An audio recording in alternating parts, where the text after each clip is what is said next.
And I call this regular board meeting of the trustees to order. We do have a quorum, we have Mr. Howell, Mr. Rodriguez, Mr. Romano, Mr. Vialo, and myself. We're also joined by the superintendent, Mrs. Venecia.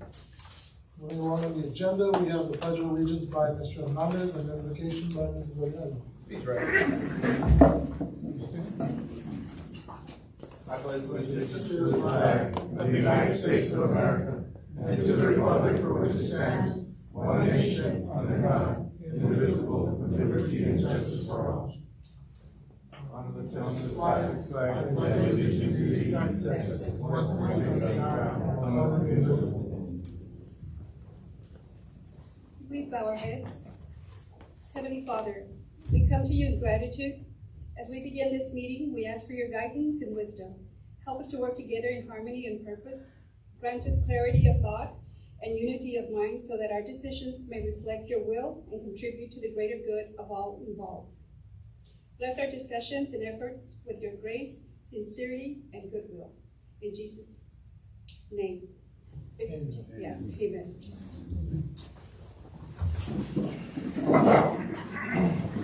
Moving along on the agenda, we got open for public comment. Ms. Knight, do we have anybody sign? No, all right, moving on to the superintendent's report. A, presentations. 1, public notice of the Mercedes ISD intent to apply for the 2024-2025 federal grants by Mona Ghetto Federal Program Director.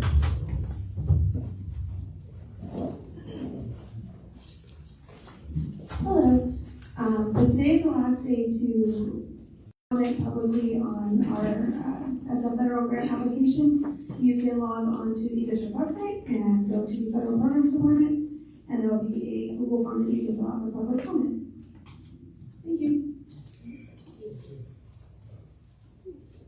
Any questions from the board? Hearing none, moving along. Number 2, budget update presentation by Sylvia Garza, CFO.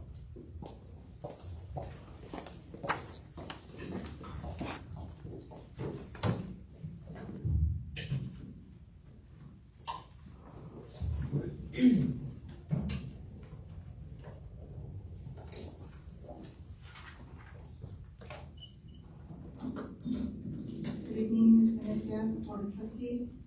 Before you is a budget presentation of the preliminary figures of current budget first, and then the proposed budget for 2024-25. And I may say is very preliminary. We do not have certified property values yet, so nothing is set in stone. If you have any request to change some data or to budget less ADA, I'm open to whatever recommendations. So go to the first slide. This is news from across the state. And what I wanted to show you is that our budget deficit is not the only one that's occurring throughout the state. There are severe budget deficits all across Texas. They are jeopardizing the ability to deliver high quality education to the state's 5.5 million public school students. A director from Raise Your Hand, Mr. Bob Papaniski, said districts are strapped for funding for a number of reasons, including double-digit inflation since 2019, the COVID-19 funding cliff, enrollment decline in some school districts, an increase in unfunded mandates coming out of the Capitol, and inaction by the ADA legislature. And closer to home, news from across the RG. These are some of the districts that are encountering some of the deficits that we're going to be seeing today in my presentation. McAllen ISD, for one, has a budget deficit of 13 million. Rio Grande City, 10 million. La Jolla, 20 million. They just recently laid off 175 employees to cut that deficit down to 10 million. And so even Brownsville ISD is incurring a 20 million deficit.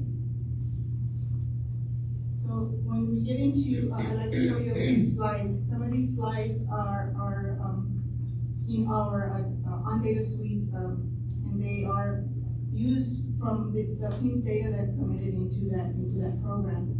And on this first slide, this doesn't say very much other than shows you the students and the staff throughout the years.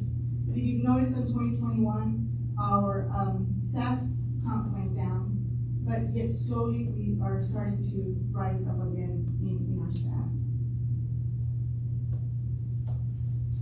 On the second slide, this one tells a lot. And if you notice on our 2018, it's missing a few years in between, but it's still very, very realistic. In 2018, we had 5530 enrollment, and we were at, I believe, almost 60 million in revenues and expenditures. But if you look at our closer year, 2023, our enrollment went way down to 4457, but we're still functioning at the same rate in expenditures and revenues. And so that's a tell right here that we need to decrease our expenditures and maximize our revenues. On this scale, we have a student-teacher FTE ratio. And what is really concerning for me is in 2021, we have a decrease of the non-teacher FTEs. But if you notice, by 2024, our FTEs have gone very, very far. There's been a big increase, while our teachers are staying remaining constant. And our student population is slowly decreasing. So I wanted to show you those before I start showing you some of the data, so that we can, as we go along, keep that in mind, that this is what the graph is on, that is showing.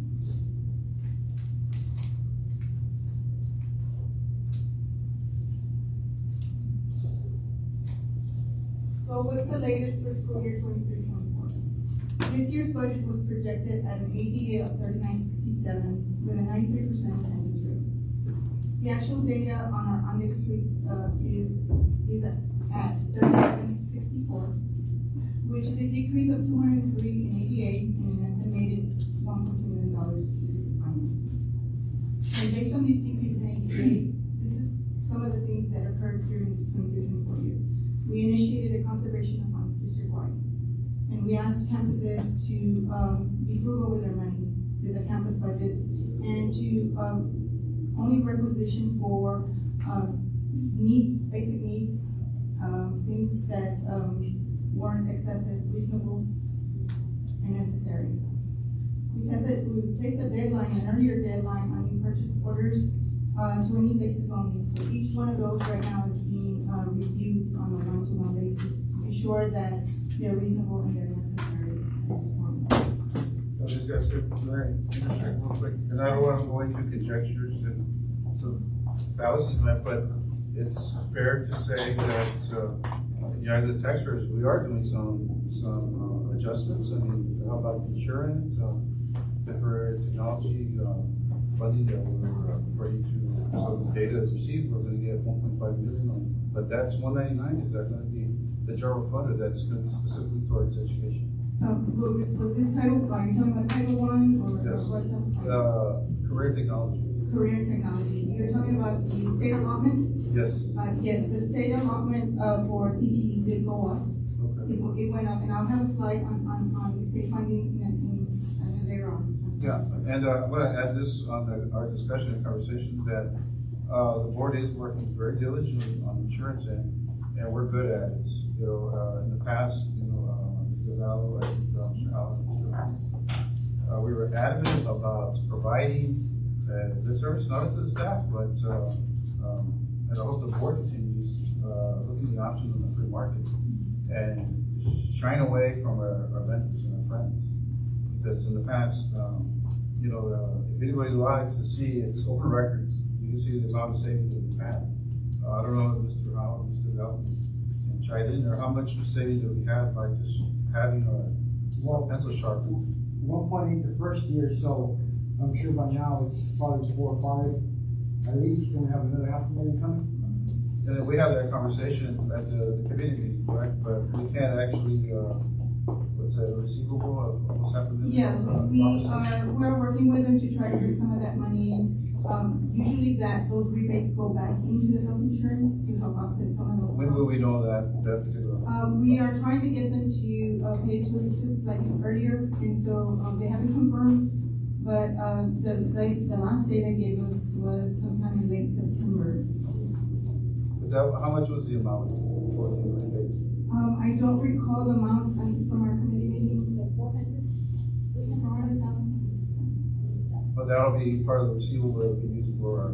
For to put back into our insurance, fund, yes. But for the year, was gonna be ballpark around half a million more or less. Like, Jeannie, you got a good chance to take a look at it on the savings on paper.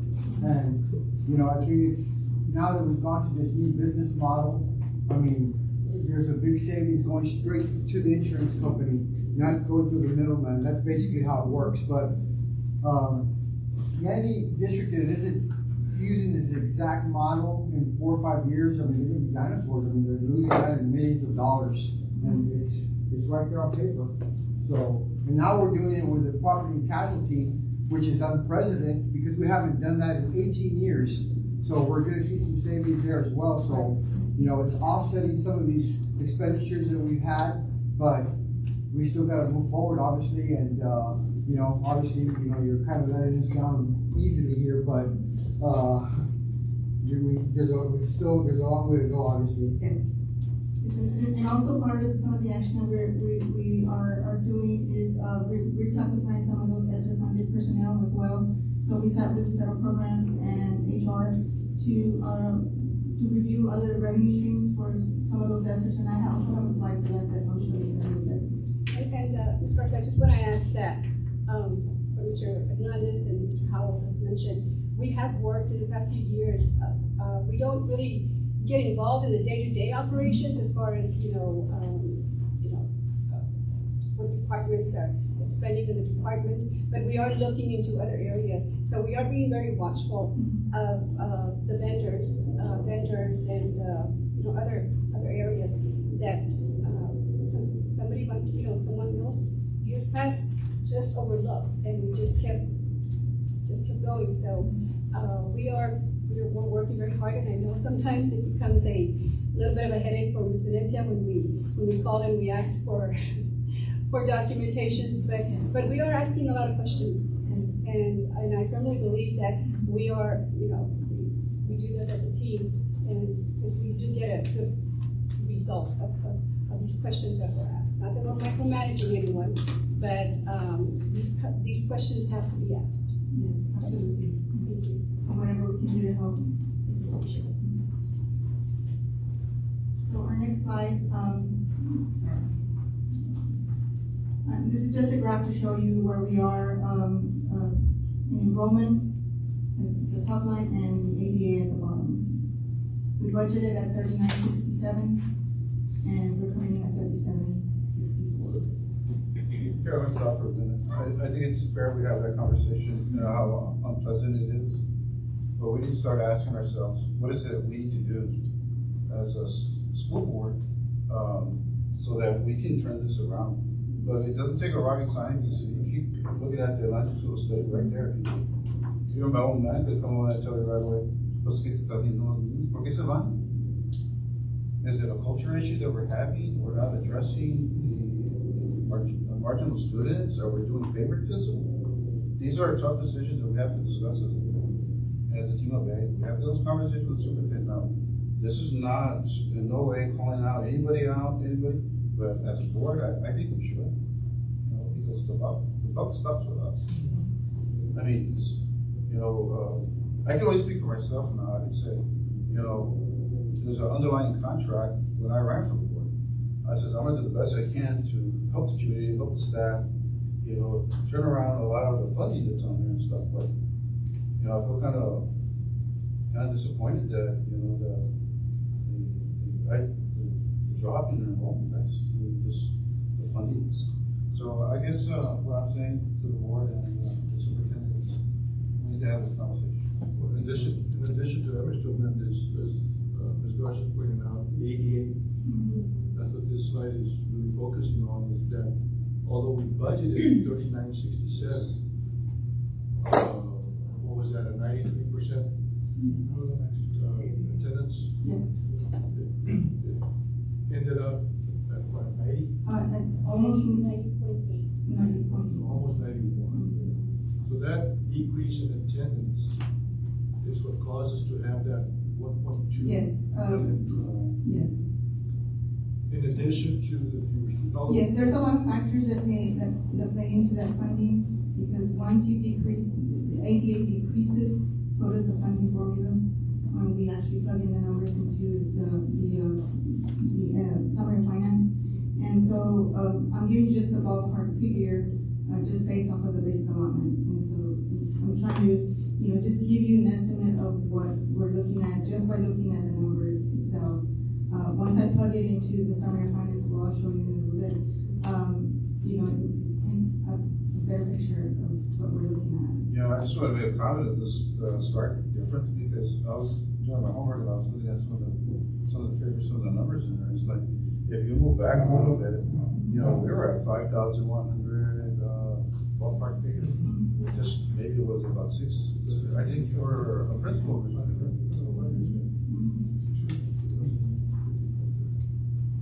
5530 now. So. Well, 560 people just disappeared from the district. Well, students have options today. I know, no, I'm just saying, I mean, in layman's terms, that's what all this is about. We lost 560 people, students, so it's real, we need to jump on it, or else it's gonna be tough. There's a competition. Absolutely, it's a little bit of everything. Wrong Still. competition. We just gotta be better. Yep, that's right. So I'll go into my next slide, and here's where we are. We'll come down. I went ahead and put in our amended budget. This is the amended budget, where it stands at the moment. This is actually assuming that we spend every single cent in expenditures, which we are trying to cut back on. And so, on the second column, I have the actual, where we are, as of I believe last Thursday. And this is where we are. We are starting to show a deficiency. It's not as big yet, but this is prior to most of the activity in June. And so we just had a couple of payrolls. We had probably a couple of more runs of accounts payable, and so we're still pending a couple of payrolls before the end of the week. Ms. Gross, on the total expenditures, what you're saying on the actual, the 43,201,893, that is still pending those payrolls for June, July? Yes. August. Okay. And in the same token, the total revenues are also missing the foundation school program funding for June, and any other revenues that might have come in the last couple of weeks. I know it's difficult to project down the road at the end of the fiscal year, but we approved that budget as you have there, 4 million shortfall, correct? Correct. Okay. You're saying because of the measures that have been taking place, throughout the year, and especially here toward the end, the deficiency, the difference between revenues and expenditures are not going to be as dramatic as the 4 million. We're hoping that they are not. I'm hoping that the intervention started early enough to be able to at least defer some of those costs that would have been spent otherwise. When you see this, it's assuming that you're going to spend everything that's in expenditures, all 59 million. Right. And so we're hoping that that is not the case. And this is a conversation this board has had, throughout the year on these things, and we're hoping that we come in a little bit better than expected. And that's why when we do the financial report every month, we try to do it like maybe the week right before, so that we can give you the most up to date in expenditures. Because if there's anything that's going to be pretty much close, would be the expenditures, because those get posted right away as soon as those checks are done. It's the revenues that take a little longer to come in, and so if anything is correct, are the expenditures other than the payrolls. But those are the ones that have the most expenditure. So as of last Thursday, our actual deficiency is $99,000. Yes. And what's the days on, this is unaudited fund balance, so how many days do we have? Right now, it's difficult to project on the actual, but I believe that on the budget itself, we still had, I wanna say, I have a slide, and I'll get to the slide. No, don't worry about it, just the ballpark figure, that's just an unfair question about it, just, I mean, is it? I think it was 86, 85 or 86 maybe, No, That's how many days we have? based on the budget. And we're required by the state to have at least two, right? 75, So we're above that number. for, yes. We can do better, we've been better, but I'm just saying, we're within our within regulation.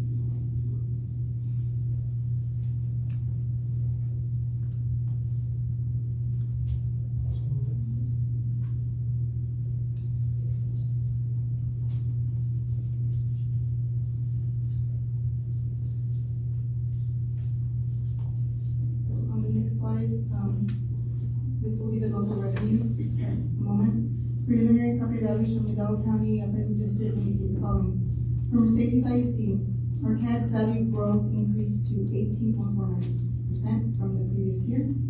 Our net taxable value increased by 4.19% from previous year. Our homestead exemption is at 100,000 with a count of 3,393 homes. The average homestead value increased to a value of 122,023. With the 3-cent disaster pennies and the 2-cent increase in INS rate, the estimated taxable tax levy for 24 will be about 9.3 million with a collection rate of 95%. And of course, all of the values right now are preliminary. The certified values will be set in sometime in late July. So as we go on to the next slide, this is just a graph of our preliminary local values, which are given to us by Hidalgo County, and then the state values, which are, we actually have to calculate those to get some type of estimate, and they're coming in just below the county values. This is also indicator 20 on our first rating, which requires school board members to discuss the property values before meeting 120 days before the district adopts it. So this is the purpose of this slide. And for first, we need 75 days or not. Yes, there's another indicator. There's another indicator that indicates this. For this one is just the discussion of the property. And so right now, we're at about 85, 90 days. Well, as of the budget, the close of fiscal year 23, I believe that how much we had. I'll check my slide when I get there, so I can show you the. So this is just a graph of the tax comparison. Our new tax rate, if we, as proposed, are the 3 cents for the disaster pennies, and the 2 cents for the INS.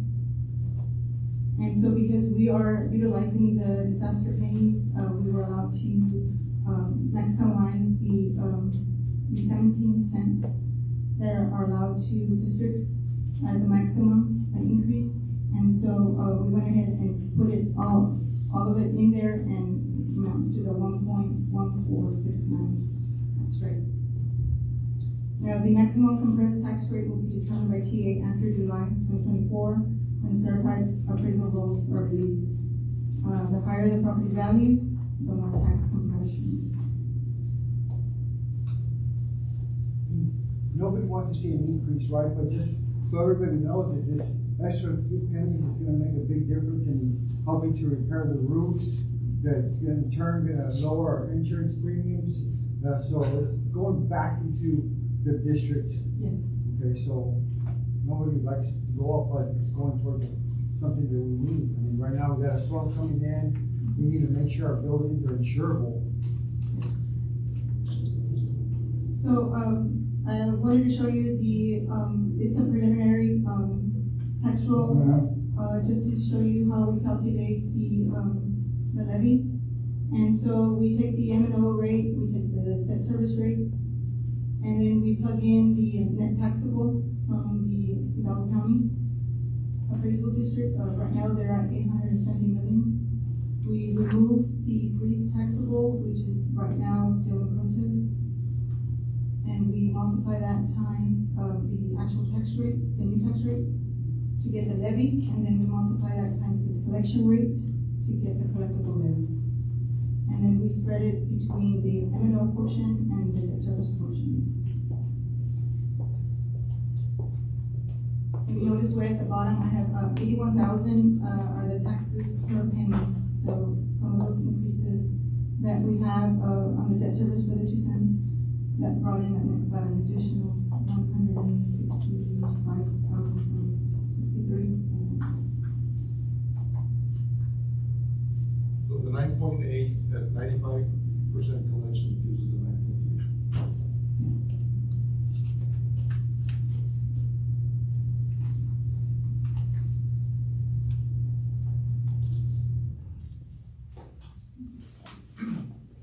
So now we move on to our state and federal revenue.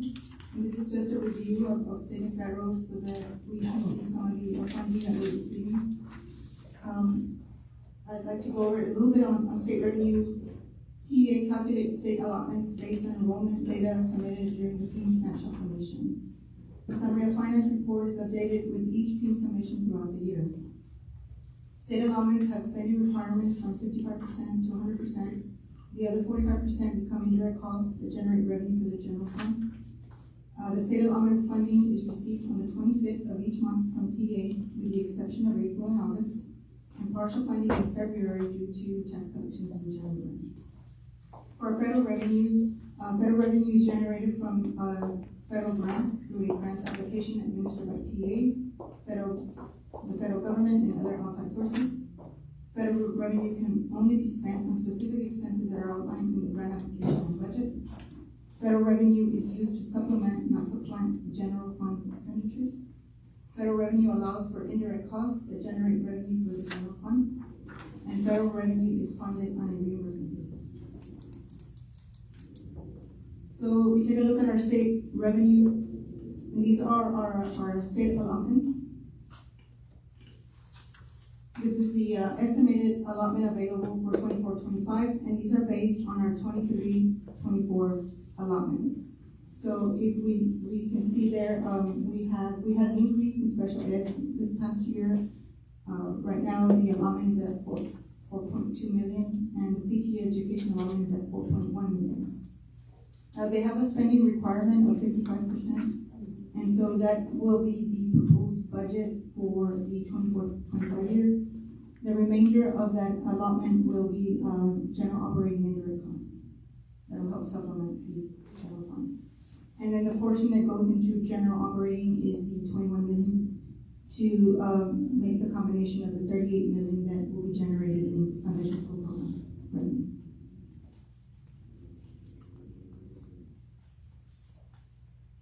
This is our federal revenue planning estimates. This comes from our federal programs department.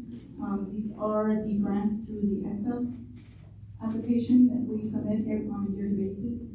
And these are the planning estimates that TA has given us for 24-25. I also gave you 23-24. And the reason I gave you 23-24 is in there, I want you to see that there's a difference, there's a reduction in federal revenue for next year. And that is simply attributed to the decrease in radiating.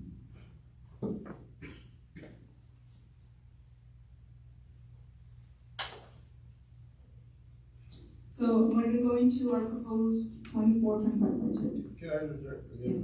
Sorry, if you go back to federal revenue planning estimate, this one caught my attention when I was looking at this graph. It says for 2023-2024, the difference will be managed by region 1. 2024-2025, migrant. Is it the migrant department? 60,001 for it. So it's coming back to Mercedes?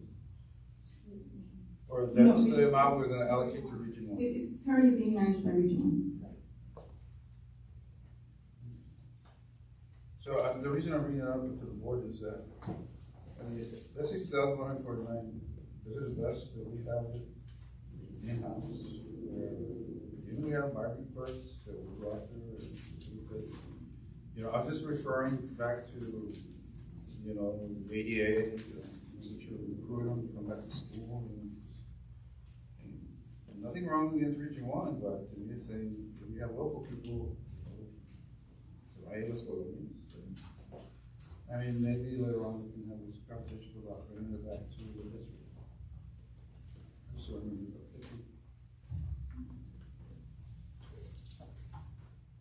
So we move on to the proposed 24-25 budget. These are the budget assumptions for 24-25. The projected enrollment for 24-25. These are projections that I put together. They're certainly up for discussion and for changes or adjustments in however we like to give guidance on. Right now, I have it set at 4122 for enrollment. Will be based on 90% attendance rate. ADA estimate will be at 3689 and generate 38 million in FSP funding. Property values and tax collections, 95%. And then the M&O tax rate with the 3-cent disaster pennies, the INS tax rate with the 2-cent increase, and the total tax rate of 1.1469. Our budget assumptions are preliminary, so that property values will be on Conservative.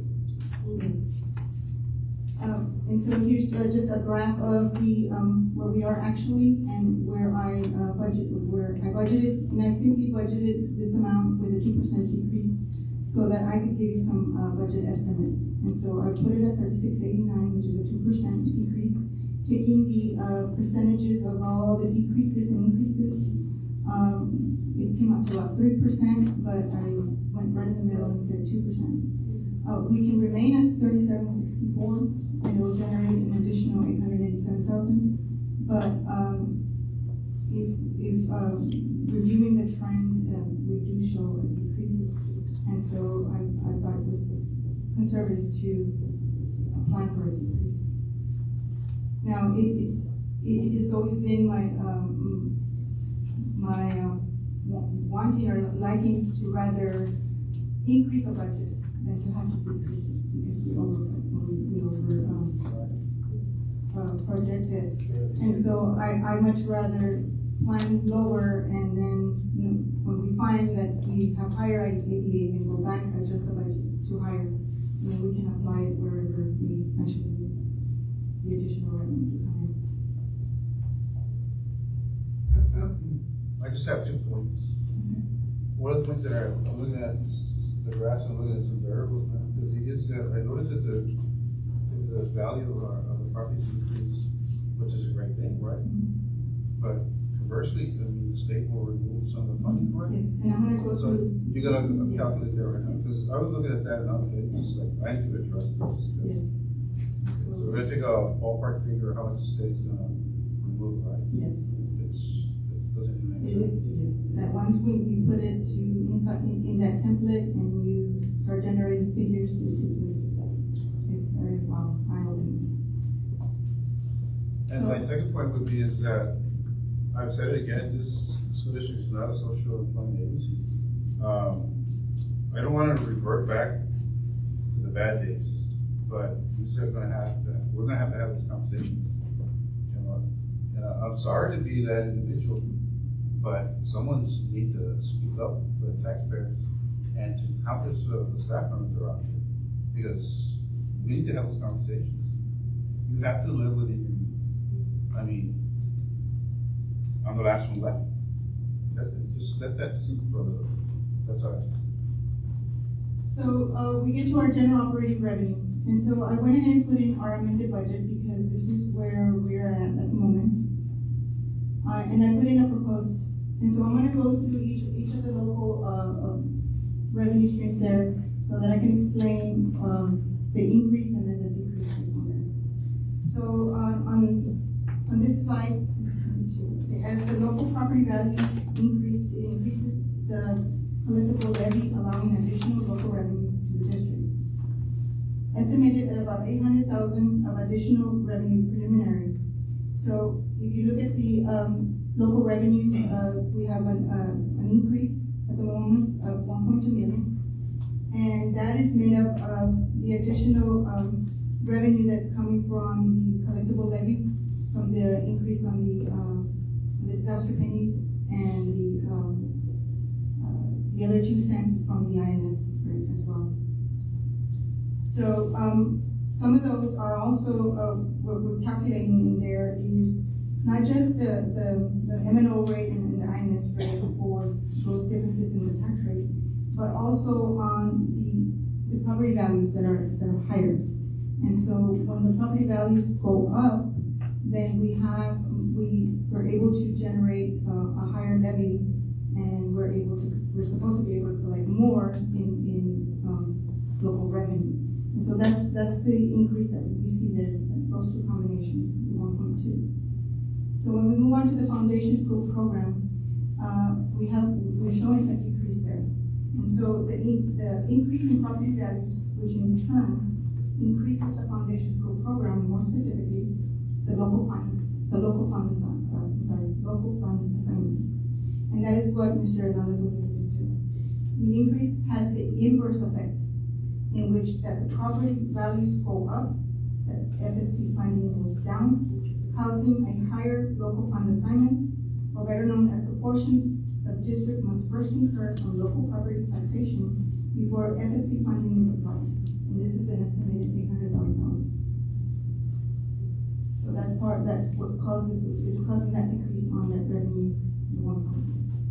It is also the collective result of the lower ADA proposed for 24-25 from the 3464 to the 3689, roughly 890,000. So together they make that decrease in state funding. In our federal funding, we have our food service reimbursable meals. Right now, from preliminary revenues that she gave me, we're showing a decrease of about 700,000, simply because we have less kids, there's less meals to serve, and less reimbursement. It also includes the decrease of indirect cost rate on the ESSER grant of about 300,000 that we will no longer have for 24-25 once ESSER goes away in September. So right now we're collecting about 300,000 in indirect costs. And then we also have the decrease of charge at about 416,000 from the fuel that we have going with them. We do have the 2022 cost report, and we also have the 2023 cost report that's also at a tune of about 460,000. So that's revenue that we won't see for 24-25.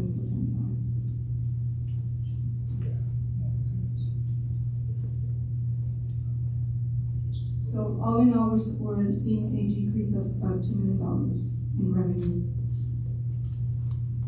And I'll keep refreshing this as the property values change, so does the summary of finance, and everything changes. So we go into the general operating expenses, and these are the expenses that we have in there, and I'd also like to go through those slides. The 6100, we have the amended budget of 41,887,000 there. That amended amount includes additional increases that were given to staff after the budget was approved in 2023-24 of about 276,000.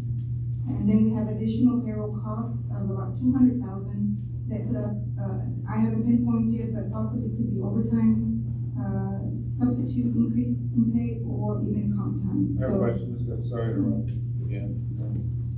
You said 276,000? That was amended on the budget. Is there a specific date that we amended that budget? This 276,000, was that for payroll? Yes. And what was that brought up to the board? It was a budget amendment that was brought by former CFO. What's the date? I believe it was November. I believe it was November 11th. And it was 275,000? Or was it Actually, incremental? it was the total of all, which is about 476,000. And, 276,000 of it was attributed to some of the increases that were given. And then the additional 200,000, I need to go back and identify, but I believe if it's in the payroll, it's either, overtime, substitute pay, or comp time. It's paid out.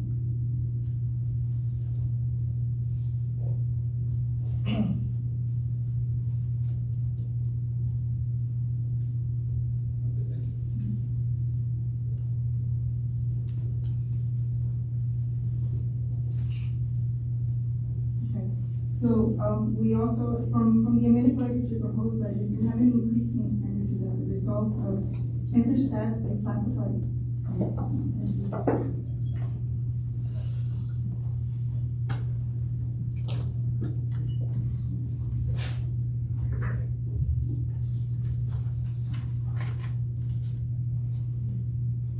Okay, and also on, 6100, I just wanted to go over some of the things that, we also in there. So we started the budget with that 41,087,000. From there, I reduced, the perfect attendance and the stipend removal, the portion that hits the general fund, at a $200 million. I reduced that. I added in the ESER staff, which is 1.5 million. And I also, put a holding place for any teacher step increases that you might want to approve at about 500,000, just to hold, that place in there. And which gave us the total, proposed budget for 42,972,000. On the 6200s, we have 5.5 million, which is in the amended budget, and I'm proposing 5.5 million, which is a decrease of $8,700. In there, I have, I put in a 10% reduction of about $500,000 in there. We also moved in our lease copiers into our 6200 series, and we moved them from our 6500 series because of an audit request to move them back into the 6200s. So those are factored in there. And so that brings it to the 5.5 million.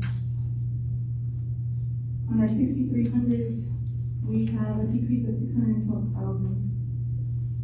And so, from there, we have, the only thing I adjusted there was a reduction, a 10% reduction in general supplies of 612,000. In our 6400s, we have a 10% reduction of 394,000. Plus, I also have a placeholder of about 300,000 for, our insurance, since we do not know at this time what the cost of that insurance is. I placed that in there just as a safety in case it fluctuates a little bit and goes up, we can certainly cover that additional cost. But remember, we've already adjusted the budget for the 1.2 million that we spent last year. So if it comes in way less and all of this is a little extra, we can put it back into, some of the other areas that are needed. And so our 6500 series, we removed the copiers from there and left only the amount that we need for our bond payment, our note payment. And on the 6600, I also have, our 10% reduction, which is about 97,000. Plus I added 650,000, for, maintenance repairs to the roofs. This is what I have so far, 650,000. Utilizing some of those disaster grants? Yes. We can certainly, if we do not use the insurance increase, move it into the facilities so that we can, make some of the repairs into this.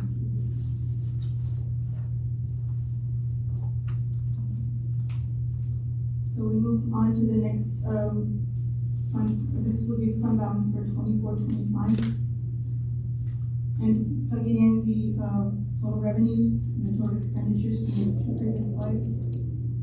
I'm showing a deficiency in 6.6 million. Accounting for other resources and uses, we're showing, that ending the year, with a deficiency of 6.6 million. Once again, that's if all monies in every That's line assuming item. every single cent that we budgeted is spent.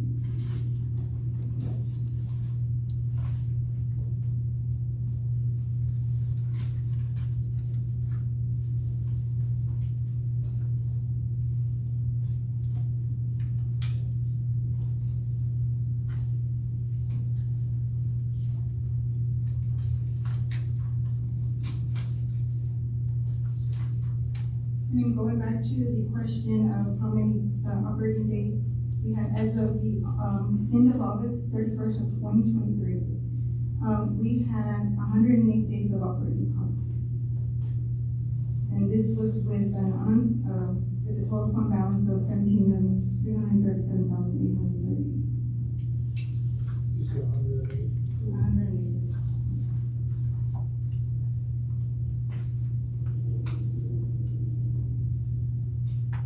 Each day correlates to about $151,000. And each day was 150,000, 151.49. 149. Yes.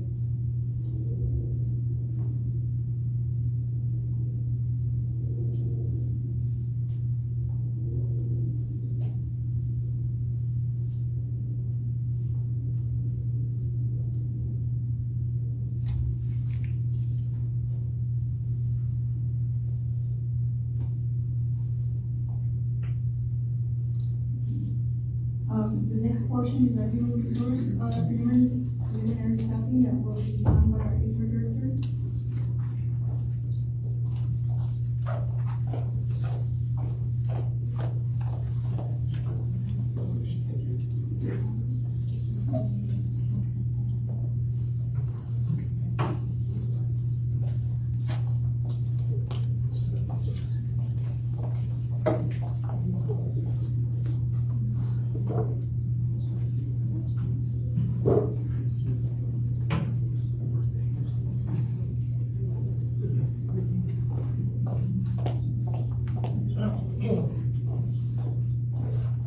Good evening, Mr. Garcia, Board President, Board of Trustees, Ms. Vanessa, IT Superintendent, and members of the community.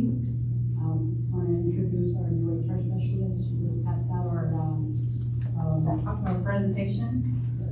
Ms. Lucy Salinas. Just want to give her a quick welcome. So I am presenting a summary of our staffing counts going into our 2024-2025 school year. And I do want to say that I am going to point out some key highlights on the staffing approach that we took to compile this data for you. But it's very important that I say that through our method of this strategy that we took to find any overages of staffing due to our enrollment shifts, it's important that I say that there was no loss of positions for our teachers as a result of our placement process. So I think it's important to say that, because I don't want anybody to get nervous. Our teachers are, they were realigned according to their teaching certifications. Our elementary and our secondary directors took the approach of streamlining and reducing positions due to low student counts in our elementary and our secondary levels. In our secondary level, there were some courses that were moved down in grade level to our middle schools to allow industry-based certification completion. So in that, we were able to identify a total of 9 teaching positions that we were able to eliminate, okay? And again, none of our teachers lost any jobs. We just aligned them according to their teaching certification. So a quick overview of our staffing counts. If you notice up here on our slide, we have 23-24 comparison to 24-25.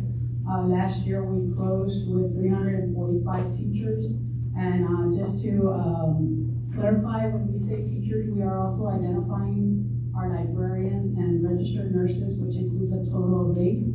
So our new number for 24-25 we're looking at 336 in comparison to last year. That's a drop from 345. And looking at our administrative professional positions, we've gone from 122 to 110. Our clerical technical positions from 89 to 94, and our instructional aides are from 99 to 80, and auxiliary from 179 to 161. In total, looking at the employee counts from 834 last year going into 24-25 at 781. That is a decrease of 53 employees.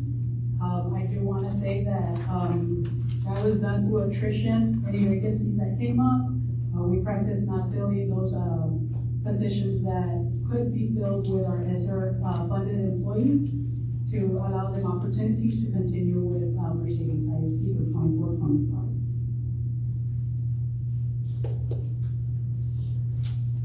Going into our next slide, a quick overview of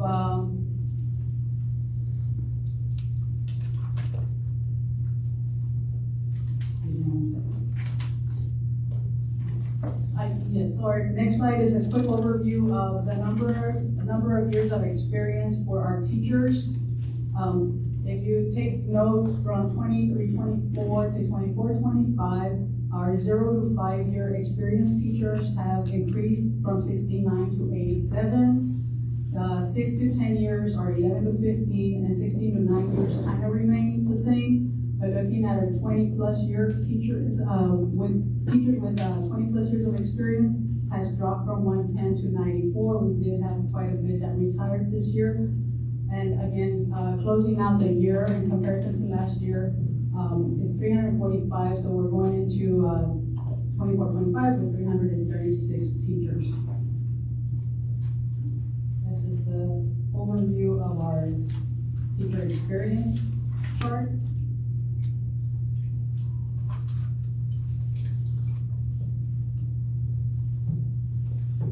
On this next slide, I do want to share with you all an overview of our ESSER funded positions. Starting our 23-24 school year, we started off with 97 ESSER funded positions, and in closing our 23-24 school year, through attrition and our reallocation of funds, we are looking at rolling over 69 of these positions. Some of them have been filled, already filled, and they're just rolling over for next year. So for these ESSER funded positions, if you look at our chart, we started with $2.1 million of ESSER funds. We are closing off with 69 employees, down from the 97. There's going to be a total of 1.9 million that's going to be reallocated into our 199 funds, our 163 state comp, and our 165 sped and 162 bilingual. So those are the general funds that are going to take the majority of the hit, 1.9 out of the 2.1 million. And then the other $243 million will be allocated into our federal funds, our Title I, Title IV, and our other Stronger Connections Federal Funds program. Any questions on that? So we were able to reduce 28 ESSER funded positions from the beginning of the school year, from 97 to 69.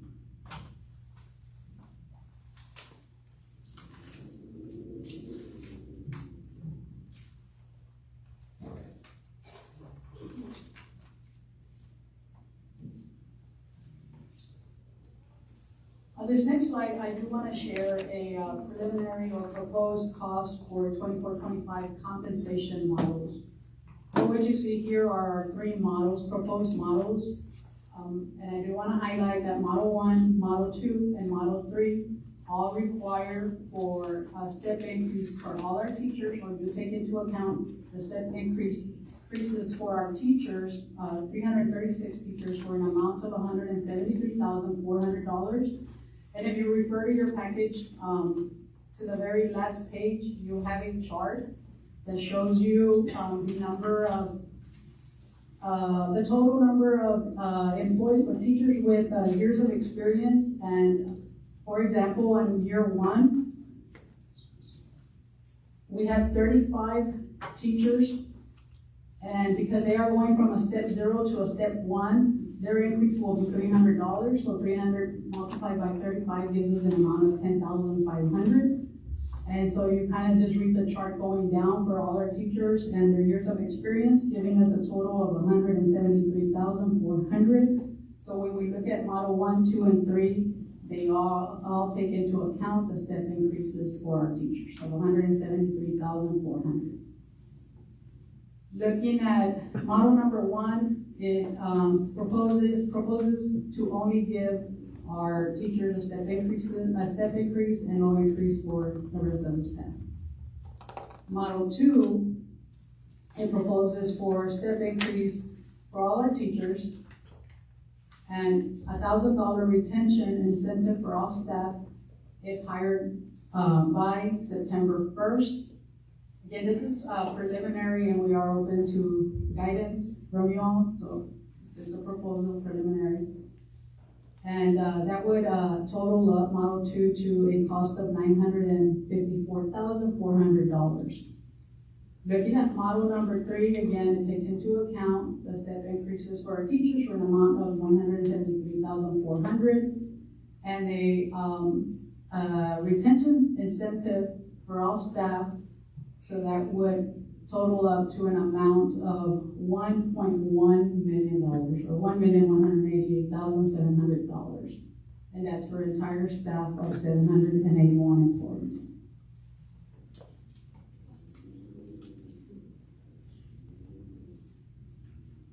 Any questions? Again, I'm just providing a preliminary proposal of our staffing counts for 24-25 and proposal for our cost for the 24-25 compensation models, and I'm pretty much done unless you all want to ask a question.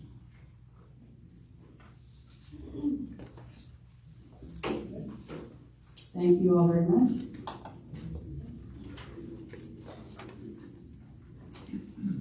I'll make sure I didn't miss a page.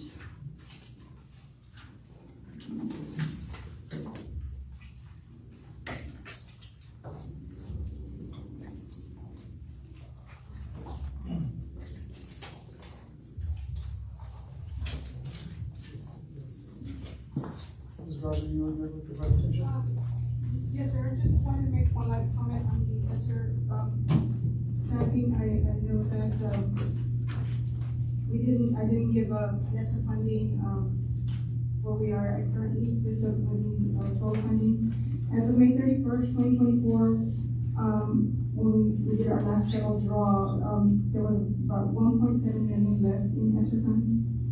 We have an estimated payroll expenses between June and September of 2024 for $1 million that is still outstanding. We have encumbered funds of about $400,000. We have estimated summer school expenses of about $25,000. And we have estimated reclassifications for salaries and other expenses that we're looking into reclassifying nurses. And so that's about $277,000. So that completely exhausts the entire grant amount. So we're pretty much at zero. So I just wanted to give you that update. We have to use it regardless, right? Yes, we have to, the last day to use it is September 30th.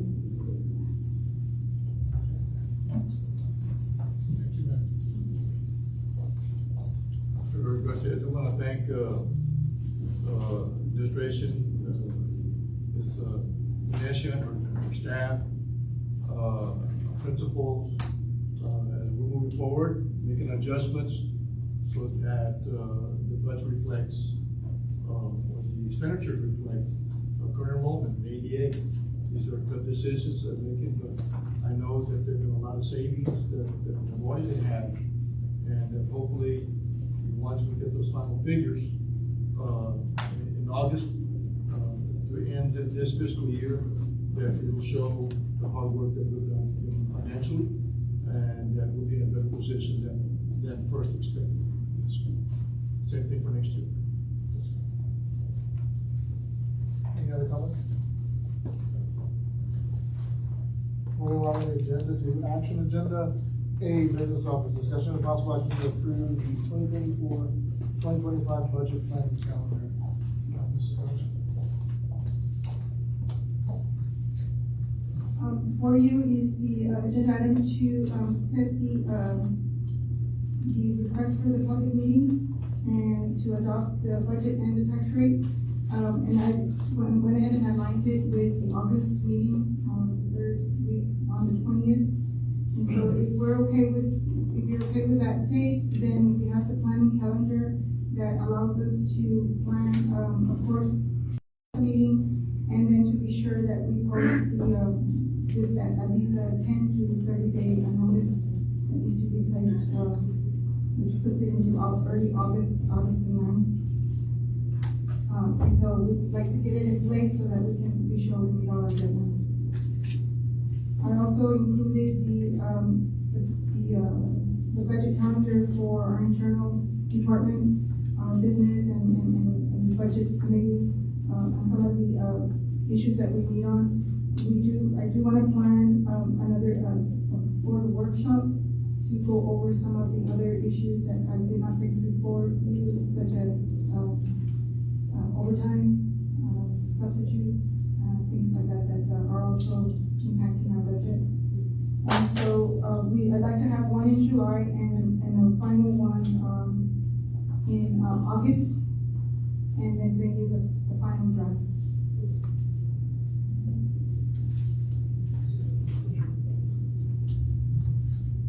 Administration is seeking approval. Recommendation to second. Motion and a second from Mr. Hernandez and Mr. Rodriguez. All in favor, vote by saying aye. Aye. All opposed, the same sign.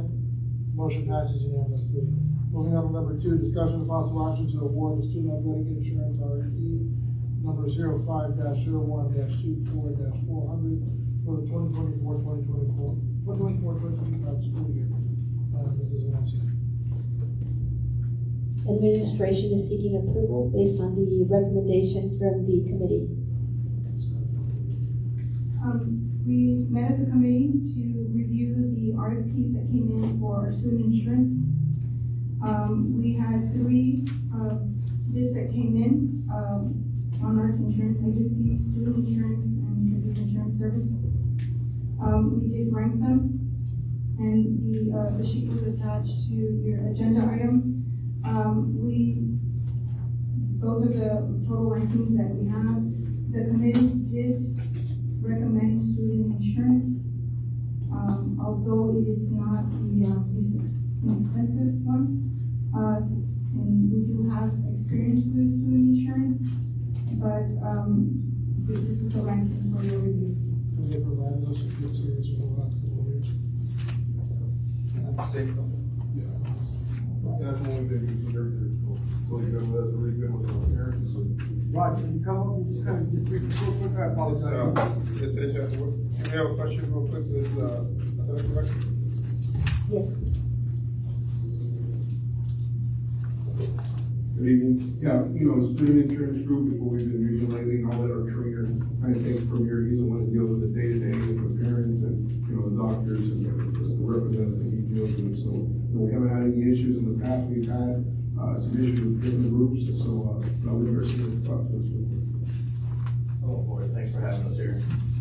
Yes, we recommend that student insurance plans as our primary choice for this year. We've had them since 2017, 2018. They're really good with the network that they provide for our parents. There's no billing. It's a big, large network that they can go out and go to McAllen all the way to Brownsville. And what we usually do is something we requested for Harlingen that's closer.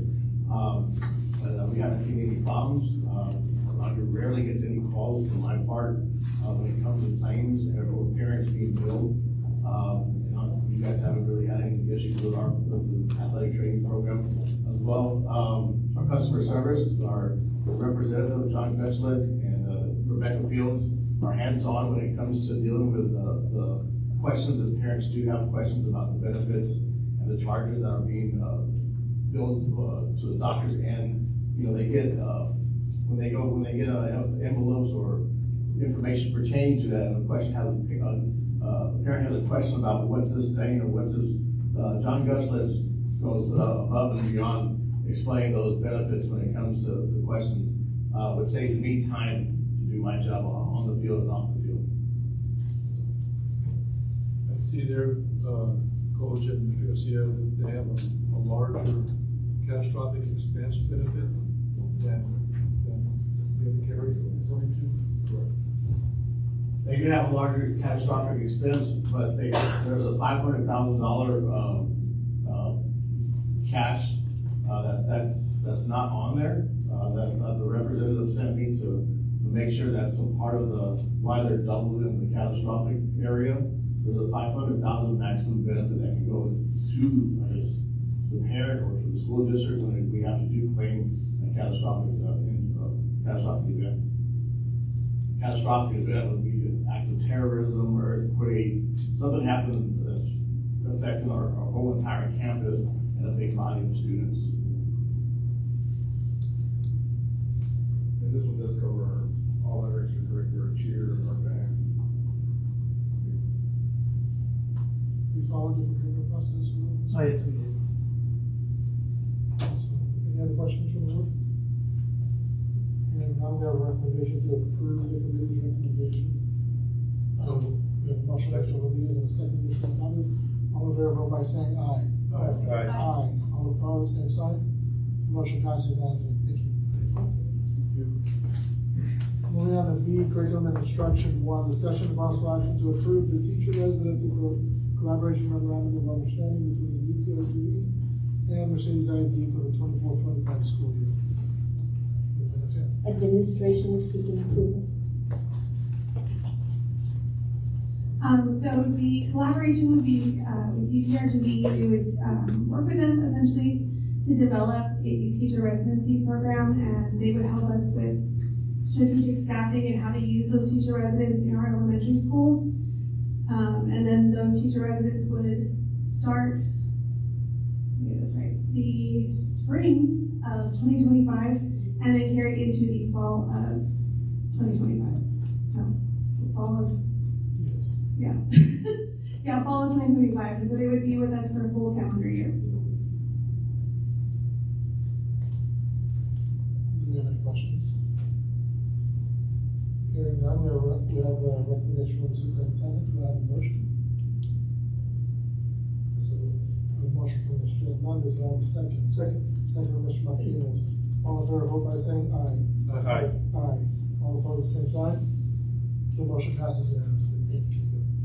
Number two, discussion of possible action to approve the purchase of IXL reading, science, and social studies licenses for Mercedes ISD students in grades pre-K through 12 for the 24-25 school year. Administration is seeking approval. Yeah, so we, you might not notice we don't have math on there. We have, the math IXL licenses for free as part of our LASSO grant. So this would sort of round out the other core subjects. Additionally, IXL is one of the products that is approved for the HB 1416 waiver. So HB 1416 is replacing HB 4545, which has a 4-to-1 teacher-student ratio, except if you use certain products. IXL reading and math are both on that list. Additionally, our IXL licenses will work with our NWA math licenses so that kids can take a math test, and then it puts them on a personalized learning path so that we can track and measure their growth. Do we have any questions from the board? Any comments from Ms. Gracia or Ms. Fuente regarding this IXL reading? Science and social. Good evening. I'm sorry, I didn't hear the question. Any comments about anything about the program here? This is a different one? So we did sit with the representative. It is a program that has been used in districts around us, and they have been very productive, successful. We are going with it because it does align with math. So when the students take their VOI, we know exactly what path to take them on. So it's also going to hold the teachers accountable, especially for that TIA, the teacher incentive allotment. So we think that it's going to keep him on track. It's going to help with the advisory periods as well. So that was a plus. And then also we do have a grant, I don't remember the name of it, for social studies. The interactive online learning grant. So it will tie nicely with that.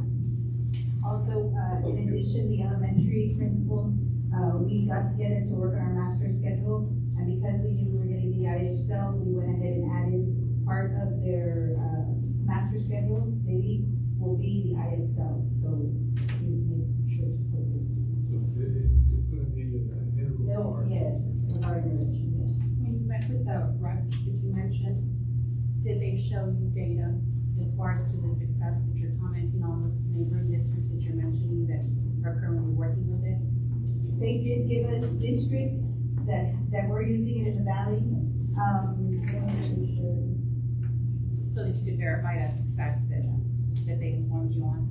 I know in the past we've looked at like PD scores and we looked like special populations within Brown Hills, things like that, and they were using IXL at the time and they were exceeding our scores.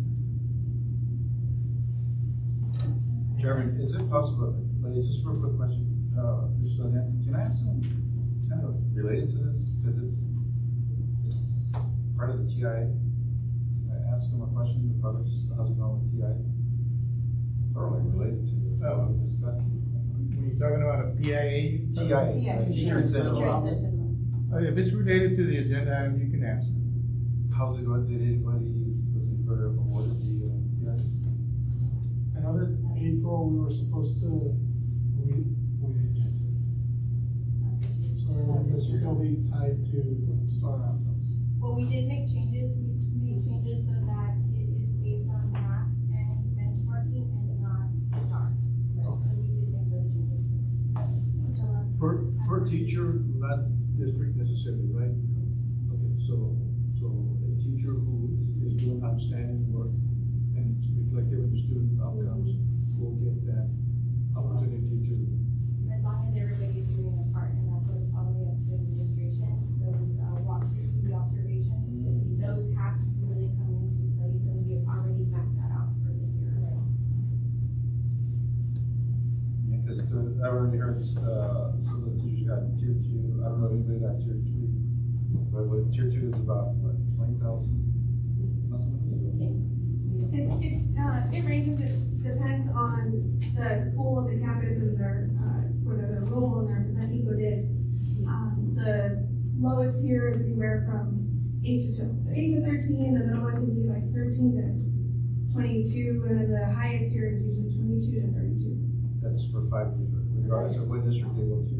Well, it depends, because if you go to a school that has a lower eco-dis, they actually are eligible for less money. Oh, okay. So it depends on the school that you're teaching at.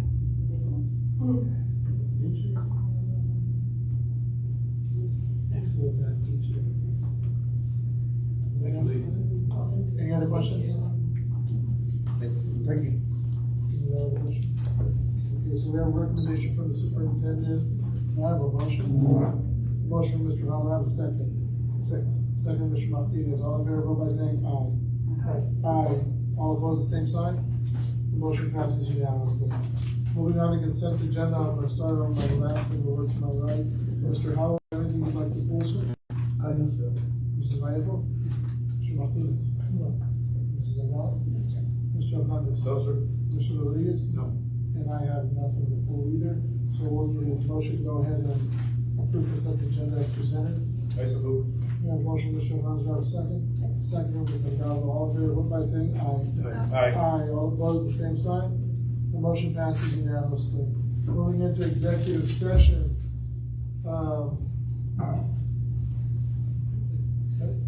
Says A, personnel pursuant to section 551.074 of the Texas Government Code, and attorney consultation pursuant to section 551.071 of the Texas Government Code. 1, resignations, terminations, appointments, evaluations, reassignments, duties, and discipline of professional, paraprofessional, and non-contract employees, teacher substitutes and substitutes for maintenance, transportation, and cafeteria department.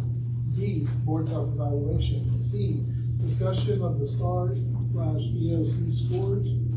D, student discipline pursuant to section 551.082 and 551.0821 of Texas Government Code, personally identifiable information about a public school student. And E, discussion and private consultation with the attorney regarding pending or contemplated litigation, settlement matters, and or matters where the professional duty of the state board requires private consultation with the school attorney. The time is now 7:16 p.m. and this board is in executive session. Thank you.